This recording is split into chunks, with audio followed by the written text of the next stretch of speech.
pauwi na nga ako kasi biglang bumuhos yung ulan. At buti na nga lang, bago bumuhos yung ulan, nakabenta na ako. Pero sayang pa rin kasi mabili. Hey, what's up mga boss? Ayun na nga, no? Ang ano naman, malas naman kasi biglang umulan. Siyempre, wala na tayong magagawa kung dito eh. Ito talaga ang buhay ng ano, sa Sorbitero.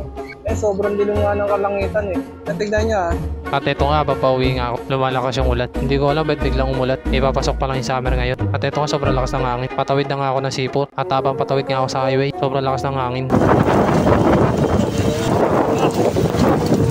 Hey, what's up mga boss? Ayun no, biglang ano, natupi yung payong ko. Visit. Ayun o.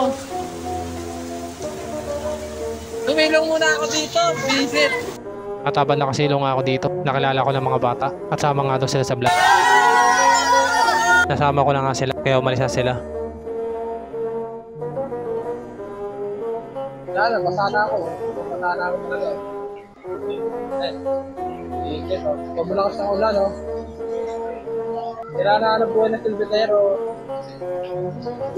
Nabasa na ako. Basa na ako, men. Tama yan. Sana ako mga boss. At lumalakas paralo yung ulan. Hindi yung parang ulan ko. Pagdo na, no? Parang pagdo. Nagdesisyon na nga lang ako umalis kasi habang tumatagal lumalakas. Baka kasi ano oras pa tumila to. Sige mga boss ko. Puta, nababasa na ako.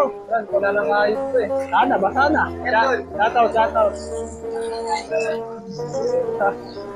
Ayun, shoutout nga pala doon sa tropa natin. Ayun nga, basa na ako. Ito mga gawa. Sobrang lakas ng ulan. Ha? Ay, sticker. O, shoutout na lang. Shoutout na lang natin. O, kailangan. Lakas ng ulan mga boss, tignan nyo. Habang pauwi nga ako, lumalakas naman tong ulan. Saka basang-basa na rin ako sa ulan. Meron nga ako nakitang tent at naisip ako nga sumilong dun. At eto na, papasok na ako sa tent. Nandito na ako sa tent. Tinabi ko muna yung karo ko dito. At ito, pinupunasan ko yung sarili ko kasi basang-basa na ako sa ulan. Kaya itong suot ko, bububarin ko muna kasi basa na sa ulan. Sobrang lakas talaga ng ulan. Kulang na talaga, maligo ako. Kaya pag uwi ko, maliligo ako. Baka kasi magkasakit pa ako. Naubad ko na mga dapat ubarin. At ito, nakasilo na tong karo ko. At ito ang panahon, medyo umina na yung ulan. At ito nga, nandito lang ako nakatambay. Nakaramdam na nga ako ng gutom. Kaya pumunta ako sa tropa ko nagbebenta ng kwek-kwek. At bumili nga ako sa kanya. At ito, inabot ko ng ibahin ko. Naabot ko na kaya kumuha na ako ng mangkok. At nilagyan na ng kwek-kwek itong nilagyanan ko. Kumuha na rin nga ako ng pipino. Pagtapos ng suka naman yung kinuha ko. Okay na nga. Kaya bumalik na ako sa karo ko. At ito nga, sumubo na ako. Kasi nagugutom na ako kanina pa. Wala kasi ako makain ng kanina. Kasi sobrang lakas ng ulan. Ang ginawa ko lang sumilo. Kaya hindi ko na naisipang kumain. At buti na nga lang. Sakto may tent dito. Tapos na nga kumain. Kaya binili ko na yung mangkok. Sa tropa natin nagtitinda ng kwek-kwek. At ito nga, bumalik na nga ako. At habang nandito nga ako,